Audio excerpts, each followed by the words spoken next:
Water metering project update, page 350.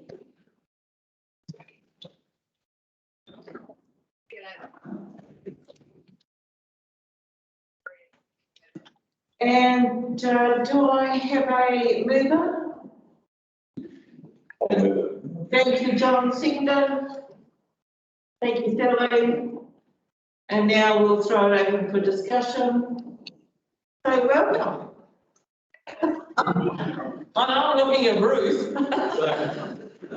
So good morning, Council. If anyone that doesn't know, Sam Headland, one of our project managers, he used to work in grading for quite a few years, and then made the leap across the project. So yeah, Sam's the guy that's managing this project. So yeah, happy to take any questions. And, Big part of you, Sam. I've got a question. Terry. Yeah, I can see, Bruce, in the report that you obviously had issues getting chips into the meters, and you've gone for a non-chip meter for a short term. And obviously the budget's gone out a little bit as well. How do you feel the supply chain going forward will be reliable, or do you see this just getting more and more expensive? so through the chair, are you talking about potentially for other projects, Terry, like in the supply chain in general? Oh no, I think Whitianga really is the first one. It's we're up to 4 million now, aren't we? Yep. So through the chair, we're comfortable that the supply of the meters that we need from Whitianga is fine. That's all in hand. With the chips. No, not the chips. No. So as per the report, we're having to go without the smart meter microchip part of it. So the ability is to add the smart meter apparatus onto each meter at some stage in the future. So at this stage, is that a big job, or is that just a click in, click out? Pretty much click in, click out. Yeah, it's pretty straightforward. So they make it pretty easy now. So yeah, so we're pretty comfortable around that, Jerry. And what about then the long term for the say Waka project? Do you see that rolling out next year, or do you see that being pushed out further? Yeah, so we're going to try and do a bit of the work, the enabling works in Waka initially. And as far as the supply chain issues, I mean, you'd hope that they'd start resolving themselves and that would give us more options. But we're really just to wait and see with that one. So Murray and then Tony. Probably Tony and I have got the same question. I've always understood with this project that the money that came from DIA funding was what paid for the water meters in Whitianga. Mm-hmm.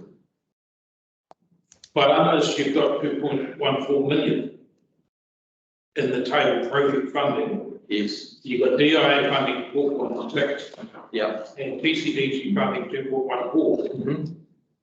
So we're putting out of an operational grant of 2.14. So through the chair, so we've got money, we've always had money that TTD allocated. So in the long-term plan, we had a universal water metering program across a number of years. And we also had the government funding, which was 4.8 million. So we always had both. We obviously would have loved if we could have achieved the whole project for 4.8 million within that government funding, which would have then stretched our funding further for other communities. But unfortunately, the way it went with costs and prices, and once you get into the detail of the project, it's meant that the 4.8 can't cover the whole thing, but so we're using some of our own funding. And what it's done to me, but they're not. Because I've gone out and told people in Whitianga, because we've had this council, as far as I'm concerned, that the water meters in Whitianga were being paid for by government funding. Mm-hmm. That's what I always understood. Now I see this, and it's not correct. Mm-hmm. Now, as a councillor up there, I'm having to wear some ears because I don't like that when I see at the table, and this is the first actually I've seen, unless I've missed it before, that 2.14 come in. I don't dispute there was budgeting in there, Yeah. but it had always been said that the water meters in Whitianga would be funded by that, unless I stand corrected. Yeah. I'd like to know if others are understood the same thing. Yeah, so that full, I don't know if you want to add anything, Sam, full 6.74, that's not fully going to Whitianga. No, it's not. So the Whitianga component is fitting within that DIA funding There's a little bit of work which is additional, the unbundling, which is about 350k for Whitianga. So it's not 2 million additional for Whitianga. So what is this 6.4? That's our total budget for this. Total for this financial year under the universal. So what's it doing? It's doing Whitianga? Yeah, yeah. And then a little bit of Whangamata starting to work on the enabling work with Whangamata. So apologies if we haven't presented that very well on that table. That helps me understand. Yeah. I looked at that and I thought it was good. Yeah. I've got another question. So So we that $4 million that we were told, Bruce, Terry, yeah, Murray's still answering, Murray's still conversing with Bruce, and then it's Conan. So we can say that we can say out of that, there's 4.6, and then out of that 2.114, there's about 350,000 for unbundling, which may be spent in Whitianga, and out of that there's 1.8, what you're telling me, is going to Whangamata. Is that correct? Okay, yep, that's what I need to know. Okay, thank you, Murray. Tony? Well, first I want to say last, because I always understood, and in round numbers, 5 million from the government, that paid for Whitianga, no cost in Great Park. That's what I told everybody. And that's what I understood. And so when I got this table, I thought 4.6 is close enough to 5, but where's this other 2 come from? Because I didn't know anything about that. But now I understand it. What I'd say is the table for me probably should have been a little bit clearer to indicate that most of what is in the 2 point is going to Whangamata. Yep. And I'm happy with that. It's different in front of us, Yeah. Okay, right, now, Terry.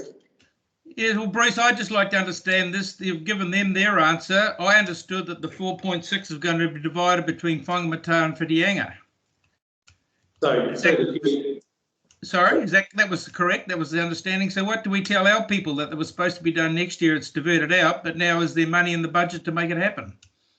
So through the chair, we've got money in the budgets, in the universal water metering budgets to make Whangamata happen. But there was no way, once you get into the detail of doing the project, that we could achieve all of Whitianga and all of Whangamata within the 4.8 million that the government gave us. But you'd be weird to the long-term plan, saying it clearly in the long-term plan that was going to happen. So the issue with that is that until you actually get into all the detail of the project, and we hadn't done the detail by then, we'd only had the application to the government shortly before then. If you remember, it all came quite late. The reality is you can't do all the detailed work, including all the on-site investigations, to determine exactly how much it's going to cost for the project. So it's like any project, you have a very high level of costs, and particularly when you apply for money through a government fund, you don't have much time to get all the detailed work done. Then once you move further down the track and do more detailed work, more investigations, get more pricing from the market, because obviously we're at the whim of the market around what pricing will be for these things, that unfortunately you end up in a situation where you can't afford to do both of those townships for the government 4.8 million. Well, I think that's normal part of all contracts to do through those phases, but it was clearly said that they were going to split this money and do both those operations at once. So you need to come out with some communication to the people who are understanding that this is going to happen, what's going to happen. Yeah, we can go back and have a look at that. I think all the communications we've had for quite a long time have been focused on Whitianga rather than Whangamata, but we'll go back and have a look. No, they just said Whangamata was going to be after Whitianga. It was not about the fact it was all on Whitianga. It was that they were going to do Whitianga first, followed by Whangamata. Yep, and we will follow with Whangamata. And to some degree, that would have been subject to funding coming through as well, I would have thought. The other challenge that we had through the chair is that you'll recall initially when the government provided this funding, there was tranche 1 and tranche 2. Tranche 2 never eventuated, so there was definitely an anticipation of tranche 1 and then tranche 2 coming through to continue help to fund this work. Tranche 2 got turned off, and so we basically got left just with the 4.8. Okay. Any other? Sorry, Murray. Roughly how many water meters in Whitianga? 4,000. 4,000. So I just got Martin. Yeah, I just want to check on page 354. It talks about all existing connections are smart meter technology capable water meter and including property prior public, that will be considered as a separate project prior to charging for water use and fire. But is that unbundling that like on target to be able to be done, that's not potentially going to be delaying the talk about charging, and I didn't really understand about the charging. That said, the volumetric charging using these meters will be publicly controlled as part of the 24/34 long-term plan. So, did we not have as part of the current long-term plan just done, the idea that we would be charging? Correct. So through the chair, at the last long-term plan, we talked about putting the meters in. Yeah. And then we talked about the charging structure or how you charge for water based on those meters would be the subject of the next long-term plan. So again, it's about, the other thing is that the way you normally do these things is you install the meters and then you have at least a couple of years where you help work with people around their usage. Because obviously what happens is you install a meter and then someone finds they've got a huge leak on their property. So if you try and start charging from day one, you have a whole load of issues around people trying to get refunds or querying their bills. So you spend a couple of years working with the customers around resolving their leaks, ready to then kind of hit the ground running a couple of years later for charging. So, and does that kind of, I mean, you guys on that side of the peninsula, has that been widely understood that area would be? Yeah, they all know we no charging for water meters go in until, and it might be 2 years down the track. Yeah. When that model is in place. The first thing was for us to know where was our treated water going, how much ended up coming out of the tap and how much went into the ground, and where people were using too much. Someone could have turned up and said, well, I want to go and check the line between here and your house, because something going missing. So, right, that was always my understanding. Another 2 years or will be close to that. So anyone with abnormally high usage, via the meters will be contacted and say, correct. Hey, look, at average, usually it's this much. Yeah. Or correct much. Yeah. Okay. Thank you. Anybody else? No. So if that's the case, I shall put the resolution. All those in favour, please say aye. Aye. Yes, carried. Thank you very much. I'd just like to acknowledge Mo there as well. Thanks, Mike. And now, Waka, Kotahi. Thank you, Madam Mayor and Councillors. Thank you. Thank you, Mo. Thank you. Ed, what can we do about our roundabout? Get the guard on the lead. Right, so we're on to page 367, Waka Kotahi, bit of an issue. So, do you want to raise any particular point there? Through the chair, I don't believe there's any points I can raise.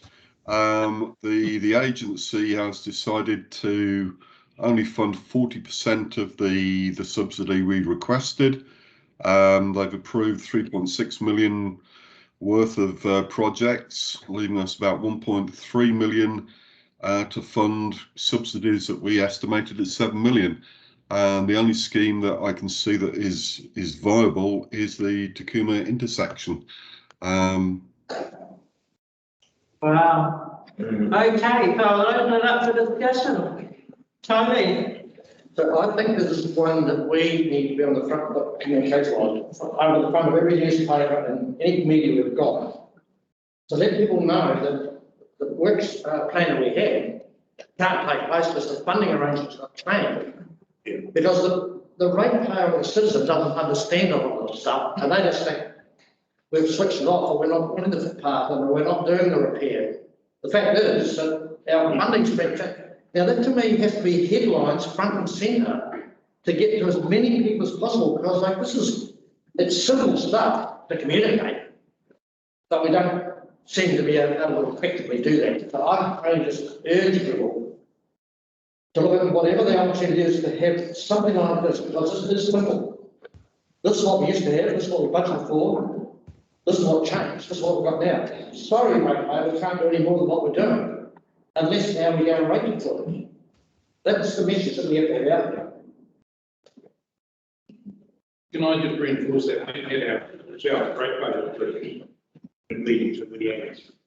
And they have been absolutely shocked because they come in on book bars. We're told basically subsidise the next 3 years. It's gone. Yeah. It's history, so that's where it is, and they just put you blanket, because they don't actually understand there's no money there. So I can totally agree with Tony, the communication we have, particularly use our ratepay groups, get on their websites and get it through out with them, because they tend to read that more than a lot of us stuff. Because we need to get out there and say, it's not our problem, it's coming from elsewhere. Gary? Yeah, the changes to the speed limits, is that going to happen? Are they going to condemn that, or is that on hold as well? I know it's not in your under review. Is they on hold, or are they going to continue? The funding for the speed management plan has been approved. It's one of the schemes in the attachment that is listed as being approved. So the agency has prioritised that over, if you like, footpath improvements. So yes, it will be taking place. Okay, and I can just say that there's a couple of footpaths in there that we'll help you with. We can take out that not quite we don't want. So we'll talk to you about that later anyway. So no trouble.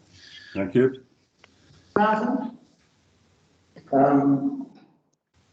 Yeah, I mean, I think it's just, yeah, like Tony was saying, we just really need to communicate that out to the public and say, this is not, this is not helpful. And, I don't know whether there's any gain in trying to sort of embarrass them slightly. I'm sure it's not going to make them give us another 3 or 4 million, but yeah, the fact we've just got a real mess at the entrance into Thames with the temporary roundabout, and then the actual roundabout looking a mess, and then they're very kindly going to give us another 1-lane bridge up to Thames Coast. So yeah, I think it needs to be front and centre to say, this is government lack of funding that's causing this.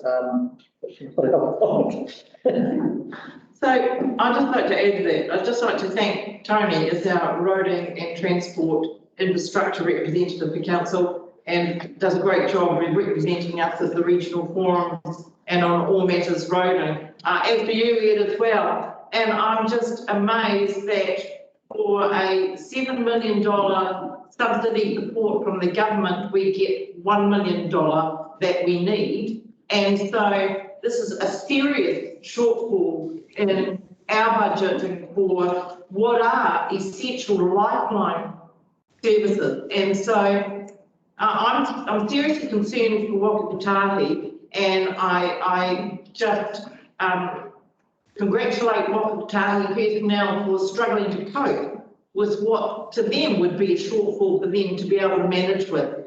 And so totally endorse Councillor Fox's call for us to put something out there and to front foot the serious shortfall, because of the one area that everybody feels it's our roading network, and to some extent our footpath network as well. And we rely on working in partnership with Waka, Kotahi on that. And so for any shortfall of budget and any sweeping of asset is a very serious concern for us, particularly from a safety perspective. So certainly endorse taking that front foot. Are there any other comments? Right, so do we have a mover for the resolution? Tony, seconder? John, all those in favour, please aye. Hang on. I've got a quick question about resolution 2, because it refers to both an option that's not listed there and an attachment that's not the resolution. Is it okay for that to happen? Or is under the impression that you needed to have standalone resolutions? Yeah? No? As recommended by Ed, that's about our best option. Oh, no, I'm just, because it's not spelled out in the resolution what that option is. It says option C, so if that was taken standalone, somebody would then have to go back to the report. Yep. It just seems to me that we should actually spell out what option C is in that resolution, that's all. I thought option C was Takuma. Yeah, but no one else will know that in a month's time if they're reading the minutes, that's all she's saying. All right, okay. So just, I wonder if this, and it could be, we will make sure that that's standalone, you'll see that come through in the minutes for confirmation that we Okay, thank you, Robin. So is everyone happy with that? Yes. All those in favour, please. I got a question. Yes, Terry. Yeah, can I just ask through Rob this question really around the long-term plan? How does this affect our long-term plan projects? And didn't we recently hand some money over to Waka Kotahi for the South Island repairs on the roads down there after the storm damage? Not that I'm aware of. No, Was there a request for some money through the councils through repairs? Didn't happen? Okay, so how does this affect our long-term plan? Is a question I'd like to know in terms of our projects. Will this money not been available for those footpaths and roading? I think that's what Ed's report summarises. There's a big table in Ed's report with regards to what is affected by that. Yeah. it's in the report, Terry. So it's going to affect our long-term plan projects, isn't it? Yeah. To what degree? All the tables are there. It's in the paper, Terry. Well, I need to understand in words how much it's going to affect our project capital projects list. Well, I can look at my team for the street line improvement and know exactly how it's going to affect it on the sheet here with the payment and three. I think is that what you're asking? So if you go to the list, Terry, you'll see and read your list, then you'll see exactly what's being affected. Yeah, well, it's under review. Does that mean it's going to happen or not going to happen? Not going to happen. It's not going to happen. So under review means no. Ed, can you confirm that? Under review means that there is no Waka Kotahi subsidy for that project. There is still funding for those projects from local rates or from district rates, as would be normal in the LTP. This is only dealing with the 51% FAR subsidy. So we still have 49% of the original budget available, effectively meaning that we'll deliver half of the project or half of the programme of works. So you're asking Ed if we can to go back and look at those projects and prioritise them for you, maybe, and split, bring the money together to get some of them done. He's done that already, Terry. He's made some decisions, but do we need to look at those, or are we just accepting them? Is that what we're saying? We're accepting them. Accepted them. We've accepted them.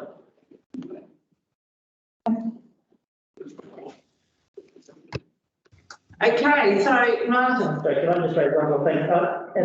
It is very worrying to see various projects on that table which got preventative maintenance, which potentially won't be done, because as we all know, if you don't do preventative maintenance, then things just get worse. And so essentially those projects are then going to cost more money further down the track. So it's a bit of a double whammy. Really, so yeah. I just want to make that. Well, we can raise it. So we can spend money to raise it. Well, yeah. But then you start taking over Waka Kotahi's budget role and slowly start to absorb the government's budgeted cost. So unbudgeted cost. So it's a great way to save yourself the money. Okay, look, thank you. I'm going to put the resolution. All those in favour, please say aye. Aye. Then carried. So we now on to 379, temporary alcohol bans for the Repco Beach Hop and Taste of Matarangi. 379. I'm happy to move. Thank you, Terry. Do I have a seconder? Martin, any discussion? Martin? So, are there already alcohol bans in these places? Yeah. Anyway, so this is it's like an extra ban. Through the chair, some of our good year counting the ban, pretty much to around about Port Road.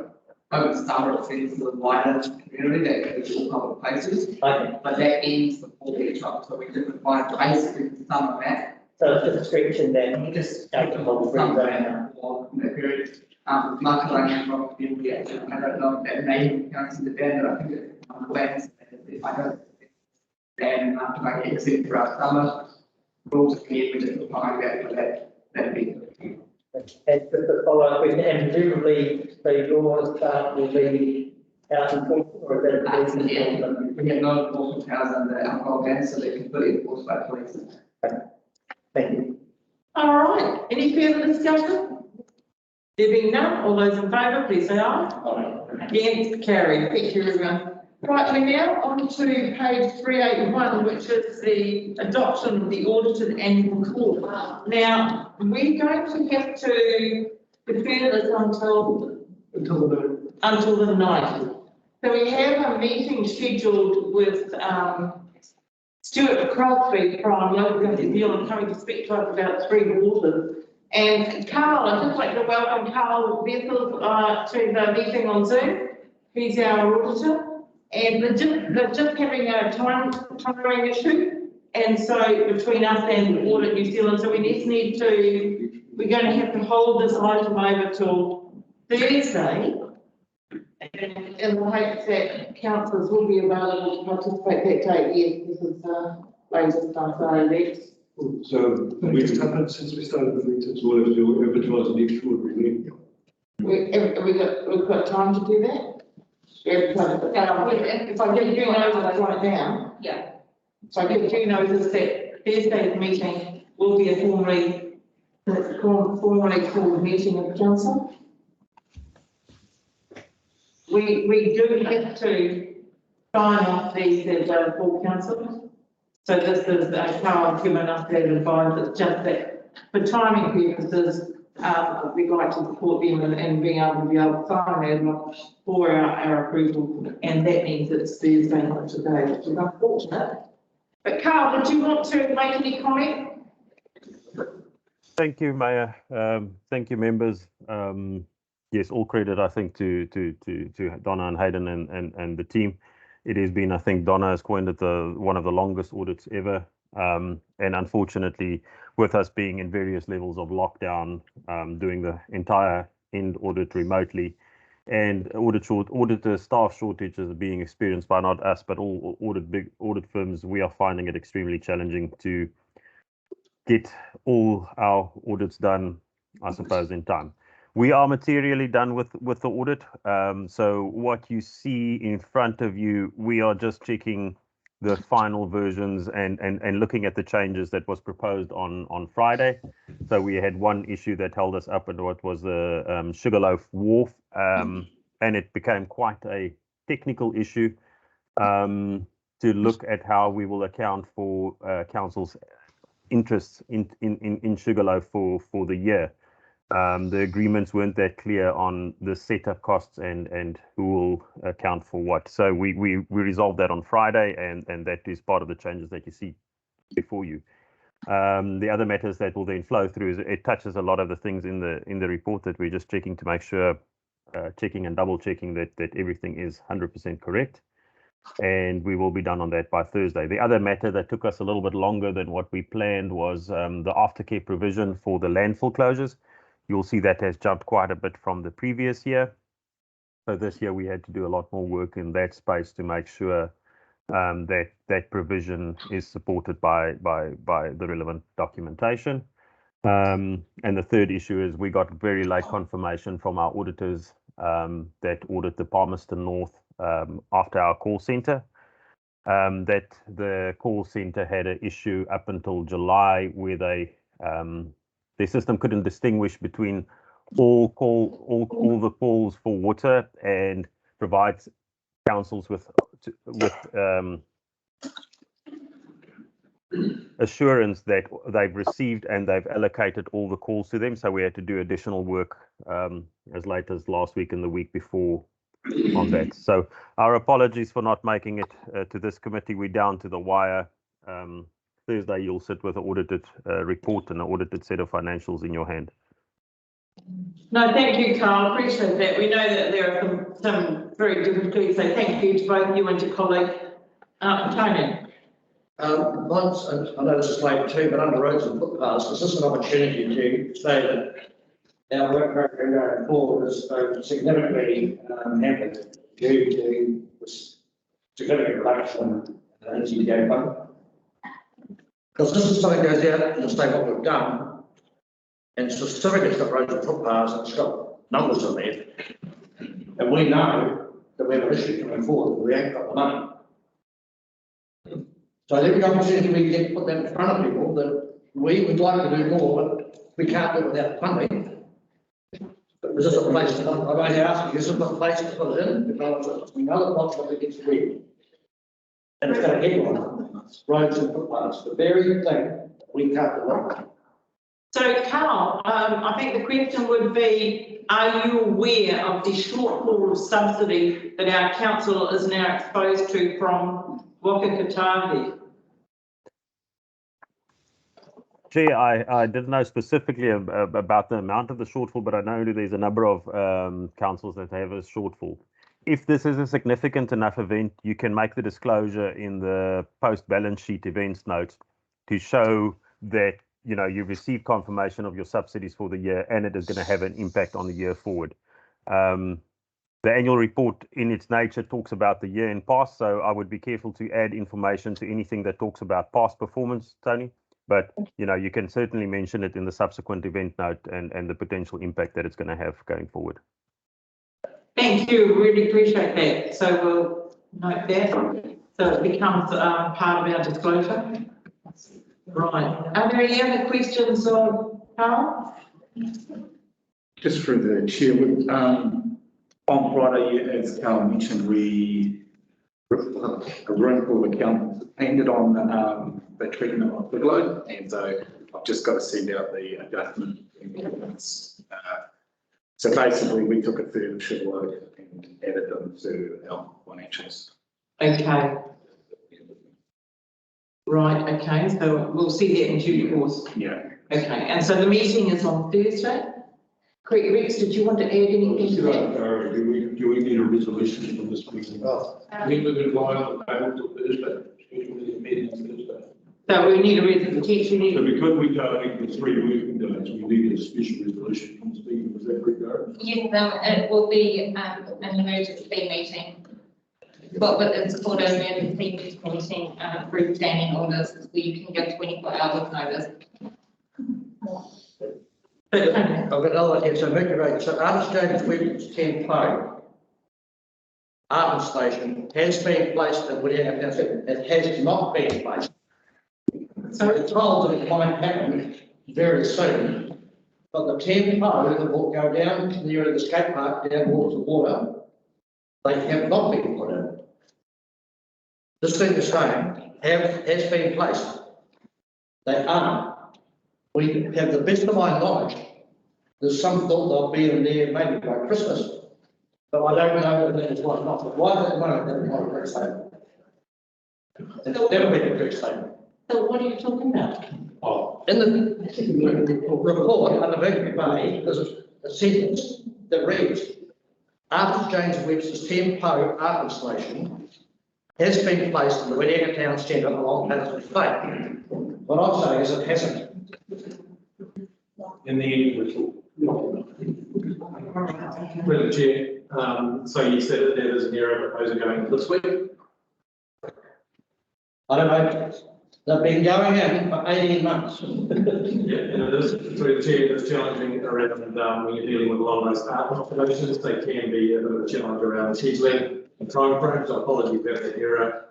It might have been the council it's Friday, but yes, at this stage, planned for this week is what we're aiming for. Well, Okay, so I need that to get, what I'm saying is in the 8 there, but they don't turn up if they have, and they're not. So you'll have an extra couple of days to go through the annual report for Thursday. I'm ready. As through the chair, we can make that correction. Right now.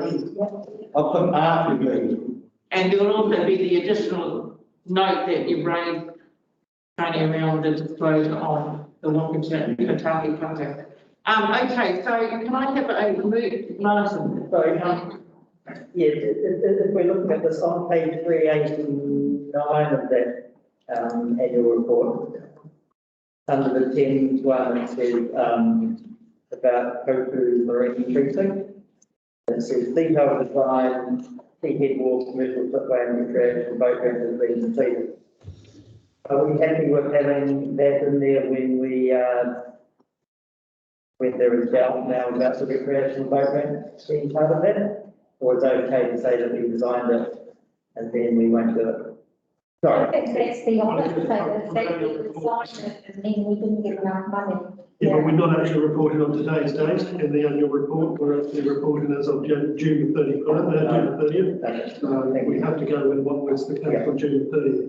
Yeah. Otherwise we then we're not releasing it. Okay, so we're going to we need that emergency meeting just to sign off the audit accounts due to the lateness. So I'll move a Thank you, resolution Sally. that we have an emergency meeting to sign off on Thursday, that I will give it the date. It's actually extraordinary. Extraordinary. Thank you, Kelly. Do I have a second there? Done. John. All those in favour, please say aye. Aye. Against? Carried. Thank you, everybody.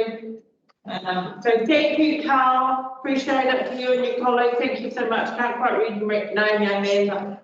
Thank you. Thank you. Thank you, Mayor. It's a Nishant Mita. We'll be there one day in person when they allow Aucklanders out again.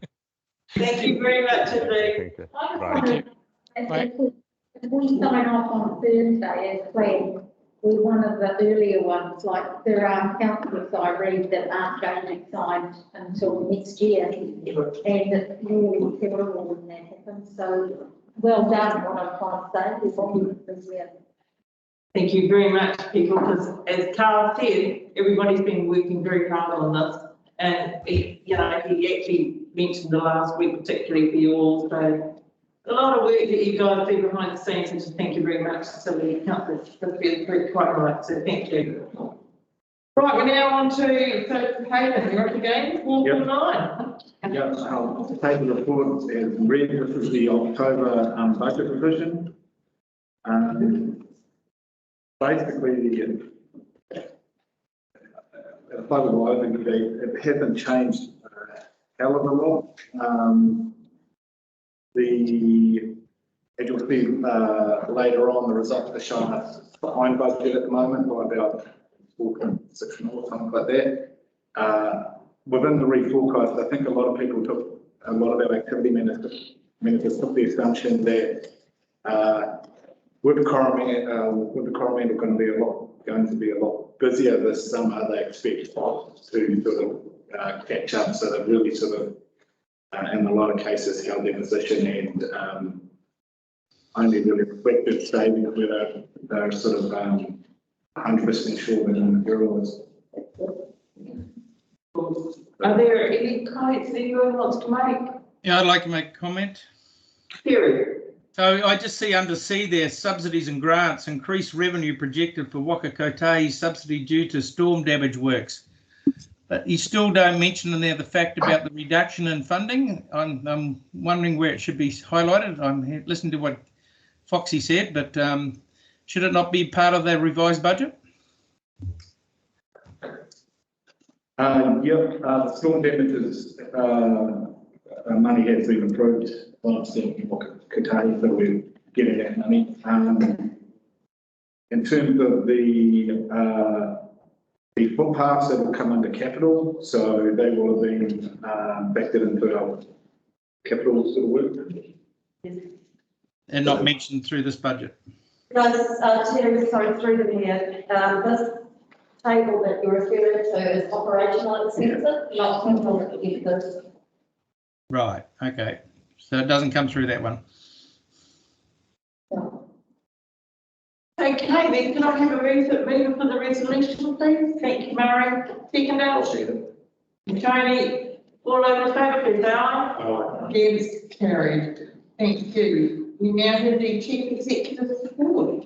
Thank you through the chair. I think that report, there's nothing massively new in terms of new information in my report. It's just a sort of a business continued type of report. The budget revision, which immediately preceded this report, obviously has our latest financial position with forecasts for the end of the year, which is, again, a relatively positive view of the world, bearing in mind the skews that we go on a daily, weekly, monthly basis. So I think the council is actually performing admirably in terms of the challenges we face. Bruce, Terry had an exchange just a little earlier with regard to supply chain issues. I think that is a national issue.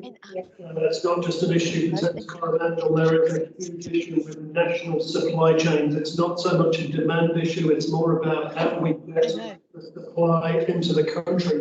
The demand is there, but it's how we actually get the supply that is a massive issue for New Zealand. So I, as well as many other people, will be looking at those supply chain issues going forward, because they will impact, and they will impact in terms of showing inflation in significant numbers in coming months. So, yeah, big concerns in that regard. There's no hiding from them. We've just got to keep our eyes on them and do the best job we can to get whatever we can do done, and acknowledging that there will be some wave of additional costs and lack of delivery that we are finding it very hard to predict, because we don't know when it will strike next. So best endeavours, but like I say, at this point in time, it's a relatively good news item, because we're coping, we're surviving, we're not having massive problems that some local authorities are facing, particularly those with far larger capital programs than we have. Other than that, you know, change is inevitable, because we're undergoing the most major reform of the local government sector and New Zealand government sector. So we're just doing our best to keep you as informed as we can as we go. Other than that, the team's here and really available to answer any questions if we have any. Any questions of Rob? Martin. Yes, I just had a question about the marine and business precinct. I'm sort of still trying to get my head around because we had a report, I think it's the community board, that was talking about the project management people for that going government to ask for more money. And then it said that the recreational thing being built was not a budget thing, it was around the wetland that we had to, the national policy statement on that.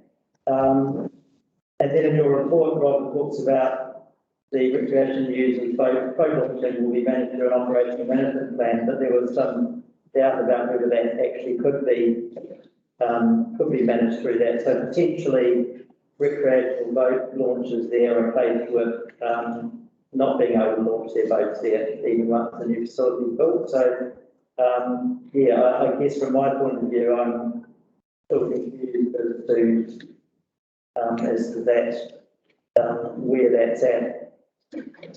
Thank you. Through the chair, I assume the question is what's happening with the recreational boat ramp. Okay, very long lead-in. So the very simple answer is the recreational boat ramp was unbuildable under the new wetland rules.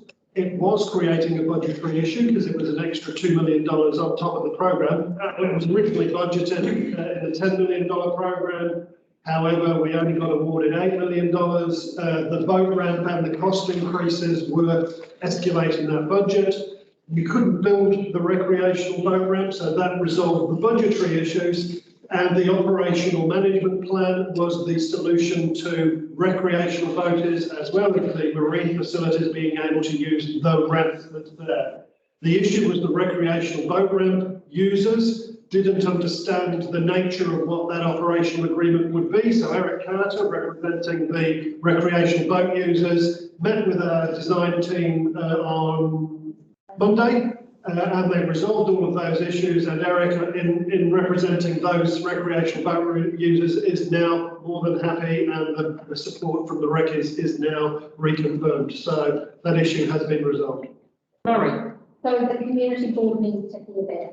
Yes, but the meeting was yesterday, so that will take a wee while to filter through, but I'm sure that Lorna and the team will get through to the community board to deal to that issue. Thank you. No. Just a question, in line with what you said about inflation, Bob, and I totally agree with you, construction costs are going up hugely. If the government grant does not cover the costs of the construction, I presume that goes to the harbours, which is local, which will be kept funded. If the harbours are funded locally in other areas. If we put our faith in government funding and that government funding doesn't fund everything, we then have to have a local discussion. Yeah. That's all I will say about that. Yep. Hello, I'm happy with it. Any other questions of Rob? Yeah, I got one if I can. Terry. Yeah, Rob, I'd just like to comment on the David Parker presenting to the local government mayors and the setting up of that forum. What? Yes. Yeah, so how connected, we're obviously going to get feedback from that group as it goes through that discussion from the, I think it was formed out of the Natural Built Environment Act submissions, about 3,000 submissions, is that right? Yes, that's correct. So how's that going to work? That group's going to meet from regularly and report back to the minister or report back through local government? How? They will be working with the minister and reporting back through local government New Zealand to the rest of New Zealand mayors and chief executives. Rex can add some more to that if you wish. Subject to that, Terry, the minister also spoke last week as well at the rural provincial meeting in which also some members of that group who are on that steering group were part of as well. And Minister Parker had a pretty direct and honest conversation with the mayors and the forum that was part of the rural provincial. But yeah, there's a real, I mean, there's been quite a shift. And initially, the resource management reform process was going down the path of a strong legislative process. And now the government has brought on board the steering group to now start to work back with local government New Zealand and the respective councils. So there's been a bit of a shift, and it's something worth noting, I think, what's going forward, that we will get constant feedback through the steering group because they are local government reps. And that's what the Mayor for Harbour District Council, Toby Adams, is the chair of that forum. And he's a co-chair, is he? Yep. Co-chair, isn't it? Co-chair, and he's made those commitments. So. It's really good to see. Every time this government does something, raises a committee to re-guide it down another rail. So let's see where it goes. So look forward to that feedback. Johnny, what's one? Murray. You wish to presume on page 478, where we've got district water universal meter for the Yang. That's 6741 now 1.8 million will be taken off that for the one time. That's quite a discussion earlier. What you told me earlier. Page on 478. 478, we've got 6741, which is under district water meeting with the Yang. What you told me earlier, that out of that 1.8 is actually using for Waka that week. So from an accounting point of view, that's got to come out of the Yang and go to Waka. Yeah, correct. It's all in the overall program though, so it's water district funded, so it is not. I think we need to separate from the Yang and Waka. Some of us to know. Or /fund. I come back to my original thing. The Yang believes he gets so much, and I probably have to justify that. It's in the title, so yeah, you're right. Understood? Yeah. Thank you. Any other queries? That particular line, the spelling of Matarangi was incorrect. Yeah. While we're looking at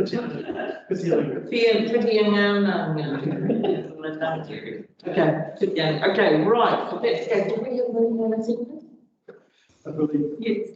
We have a move in a second. All those in favour, please say aye. Aye. Again, carried. Thank you. So it's now on to members' reports.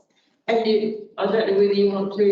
Oh, sorry, I just wanted to say one question to Rob, and it's about staff welfare, and that it's post-Christmas. And, we're moving into our busiest time, but I noticed everywhere people up fatigue. And how are you staffing capability so that people can both service the community and have a break? So I just wanted to understand that. Very good question. It's a movable feast. Staff have been under the pump for 2 years nearly now. The aggressive behaviour in the public realm is heightened. I see it in a number of different meetings of this local authority, even where anxieties are turned into frustrations, are turned into aggression.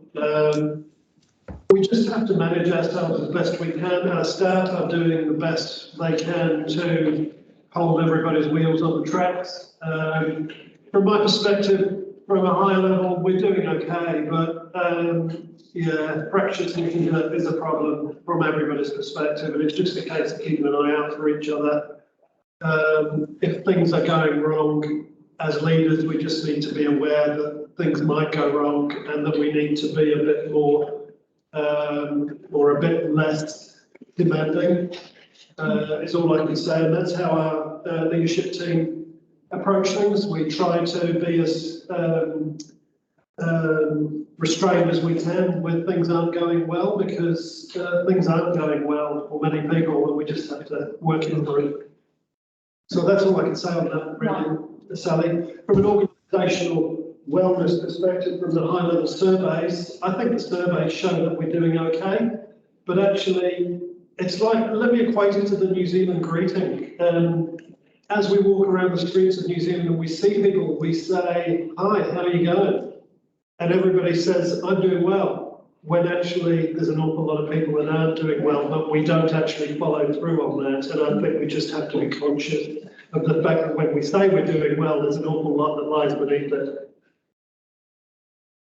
Right, the old saying, when everybody around is losing you keep yours, something like that. So, okay, we're going to members' reports. Murray.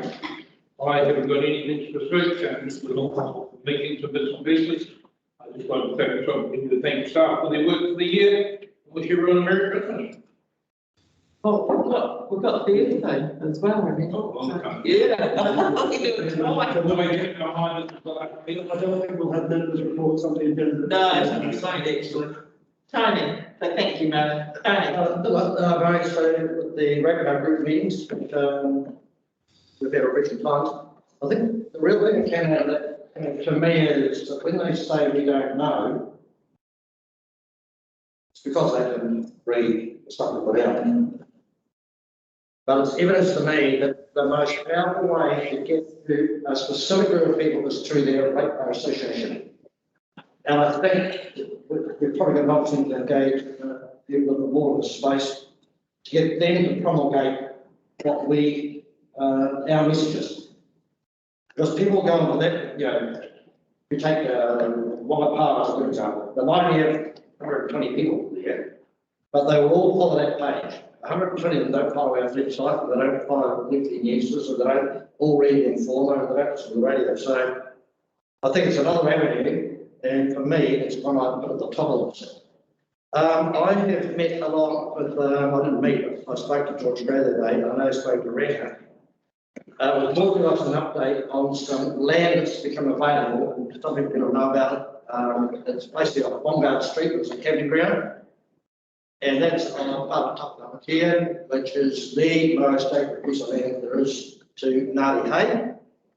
And so they are in the process about to fly down to see Minister Elizabeth Davis to see if they can get some heritage funding to secure that. But only raise this so that anybody comes into the council looking for land information that whilst it's out of the market, there's another group that want to do it. And like just table this information here, which they will use, a sort of process maybe when they get the new chunk of Heritage New Zealand.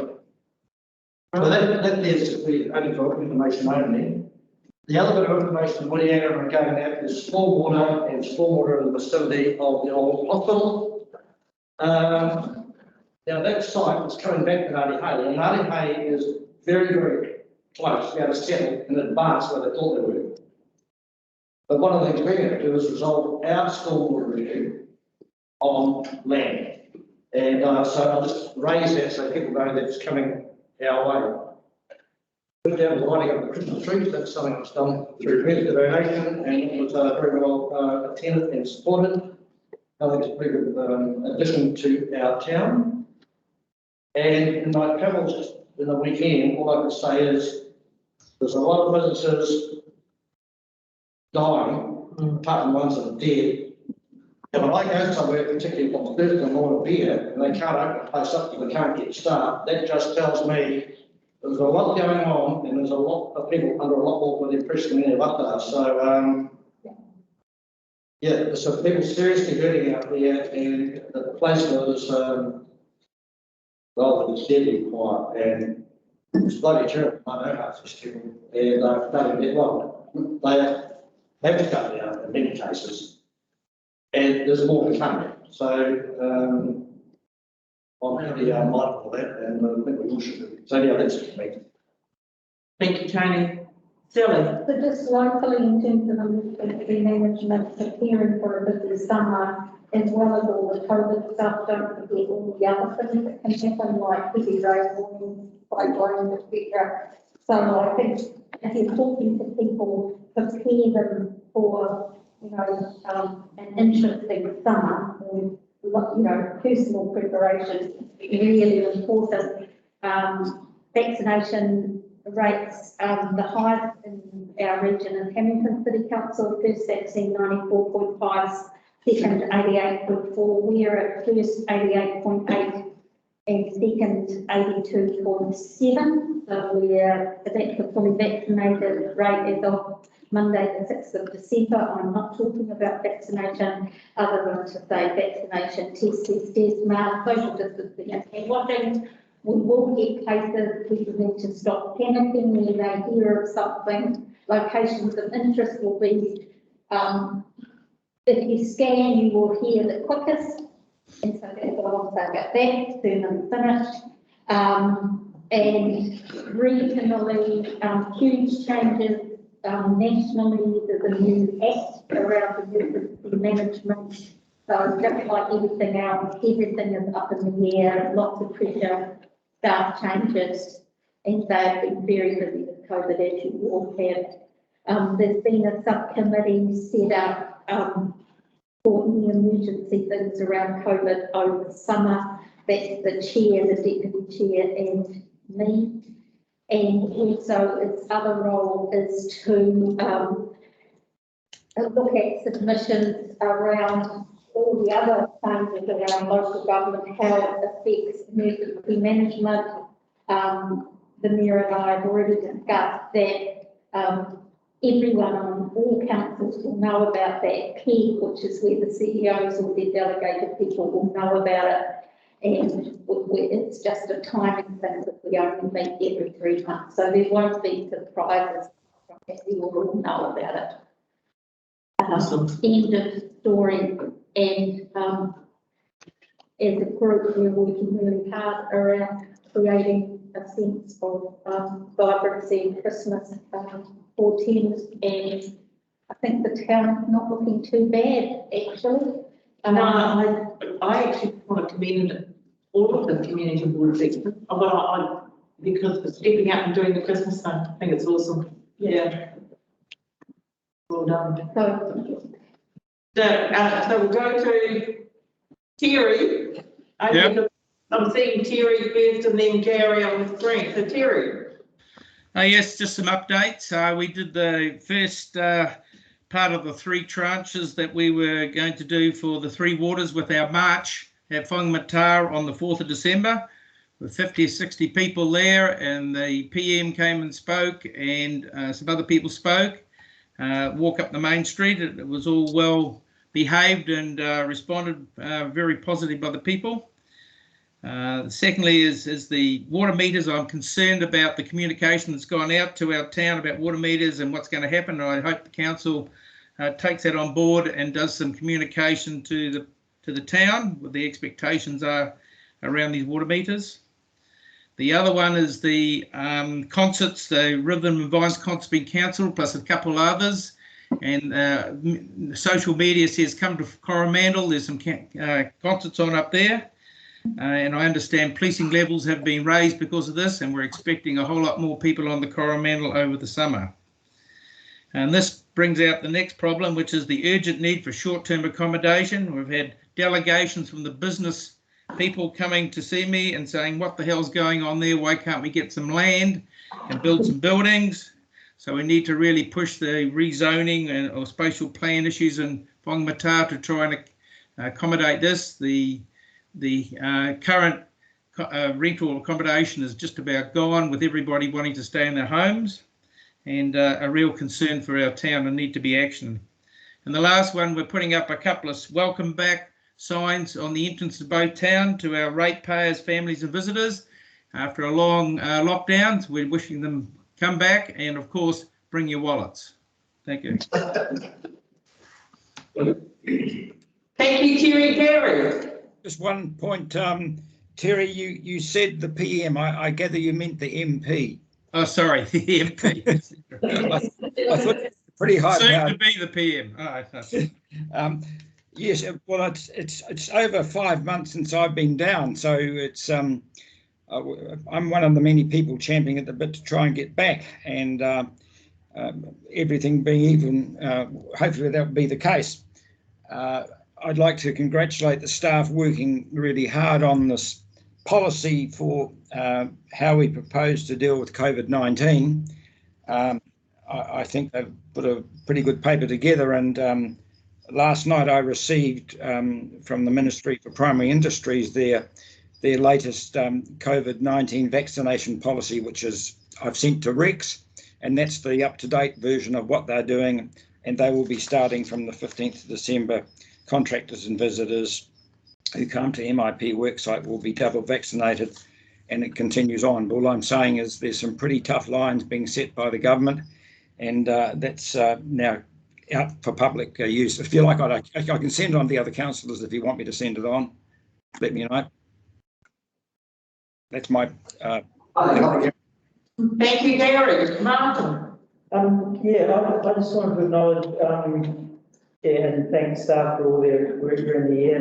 If I've been too much a nuisance to them, I apologise, and apologise for next year when I'll probably continue to be a nuisance and answer lots of questions. The customer services people, particularly towards the end of last week, were very busy because I didn't know that they were one of the only real me identity certification people on the whole peninsula, and they had a lot of people, and I think they were saying for like 2 days there was a minimum of 6 people queuing there downstairs pretty much for the whole day, because some people are using the real me to be able to get their vaccine passes.